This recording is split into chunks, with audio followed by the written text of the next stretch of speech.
মান্নান সাহেব আজকের মাহফিলে দ্বিতীয় বক্তা হিসেবে মূল্যবান তকরির করেছেন আপনাদের পরিচিত মুখ বিনায়কপুর দাখিল মাদ্রাসা যিনি সহকারী মাওলানা মোহাম্মদ আব্দুল মান্নান আফারি সাহেব।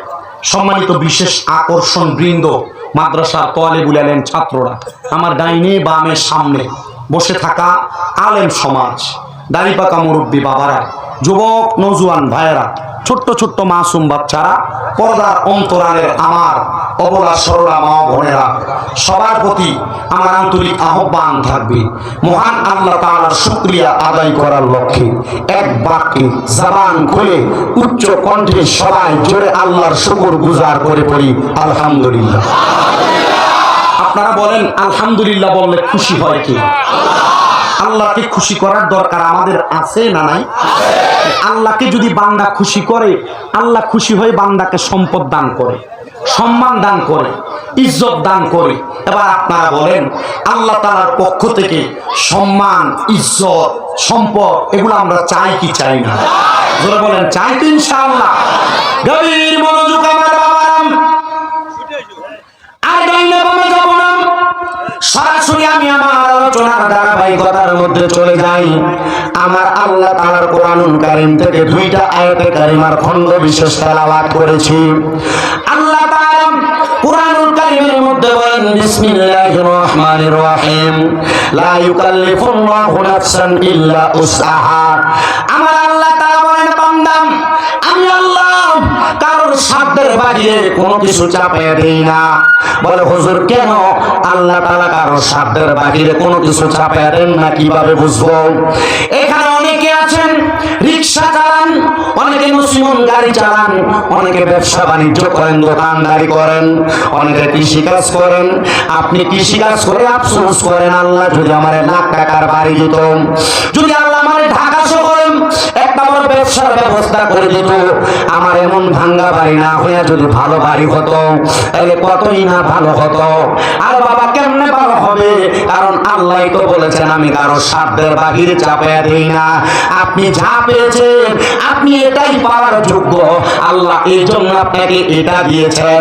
আপনার কাছে আবেদন, আপনি যেটা পেয়েছেন এটার উপর শুকরিয়া আদায় করেন, দেখবেন আমার আল্লাহ তাআলা আপনাকে এটার মাধ্যমে অসংখ্য পরিমাণ বরকত দান করবে। জোরে সরে পড়ি সুবহানাল্লাহ। হুজুর সাল্লাল্লাহু আলাইহি ওয়াসাল্লাম নবী আমার বলেন, উম্মত আমি নবী রাহমাতুল লিল আলামিন নবী, আমি চাইলে আমার আল্লাহ তাআলার কাছে সম্পদ কামনা করতে পারতাম, আমি আমার আল্লাহ তাআলার কাছে সম্পদ কামনা করি নাই। আমি চাইলে আমার আল্লাহ তাআলার কাছে অধিক পরিমাণ অট্টালিকা কামনা করতে পারতাম, আমি রাসূল সেটাও আমার আল্লাহর কাছে কামনা করি নাই। রাসূল কি কামনা করেছেন? বলে আমি কামনা করেছি আল্লাহ যেন আমি নবীজির গুনাহগার উম্মতকে maaf করে দেয়। এই জন্য আমার নবী বলেন শাফাআতি লি আহলিল কাবাইর মিন উম্মতি, আমার উম্মতের মধ্যে কোন উম্মত যদি কবিরা গুনাহ করে আমি নবী তার জন্য সুপারিশ করে তাকে জান্নাতে নিয়ে যাব।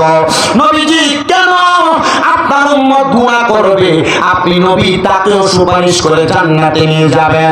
বলে যদি সে ঈমানদার হয়, যদি ভুল করে তার দ্বারা কোনো কবিরা গুনাহ হয়ে যায়, আমি নবী তাকে সুপারিশ করে জান্নাতে নিয়ে যাব। এটাই আমি নবীর ফয়সালা। নবী আমার বলেন শুধু আমি ফয়সালা করব না, আমার আল্লাহ বলেছে ওয়া মাইয়াকরাউ বাবান জান্নাহ, সর্বপ্রথম জান্নাতের দরজা আদম নবী খুলবে না, ঈসা নবী খুলবে না, মুসা নবী খুলবে না, ইব্রাহিম নবী খুলবে না, দাউদ নবী খুলবে না। ওয়া মাইয়াকরাউ বাবাল জান্নাহ, সর্বপ্রথম জান্নাতের দরজা আমি নবী খুলব। জোরে পড়েন সুবহানাল্লাহ। আদম থেকে ঈসা নবী পর্যন্ত যত নবী থাকবে সব নবীরা সিরিয়াল করে দাঁড়ায় থাকবে, আর আহলান ওয়া সাহালান মারহাবা বলে বলে আমার নবীকে স্বাগতম জানায়া জান্নাতের দরজার মধ্যে নিয়ে আসা হবে। জান্নাতের দরজা খুলতে পারবেন রাহমাতুল লিল আলামিন নবীজি হযরত মুহাম্মদ মুস্তাফা আহমদ মুস্তাফা সাল্লাল্লাহু আলাইহি ওয়াসাল্লাম নবীজি যখন জান্নাতের দরজা খুলতে পড়বে, আল্লাহ তাআলার অসংখ্য ফেরেশতারা আমার নবীকে দেখেছে, কিন্তু জান্নাতের দরজার ওই ফেরেশতাকে আমার আল্লাহ তাআলা আমার নবীর চেহারা মুবারক দেখান নাই। আমার নবীকে ওই ফেরেশতা প্রশ্ন করবে, মান আনতা, কে আপনি? উনি বলবে, আনা মুহাম্মাদুর রাসূলুল্লাহ সাল্লাল্লাহু আলাইহি ওয়াসাল্লাম। যখন নবীজি এই কথা বলবে, ফেরেশতা বলবে, আপনার সম্পর্কে আমাকে বলা হয়েছে যে আপনি যদি আসেন জান্নাতের দরজা যেন খুলে দেওয়া হয়। নবী আমার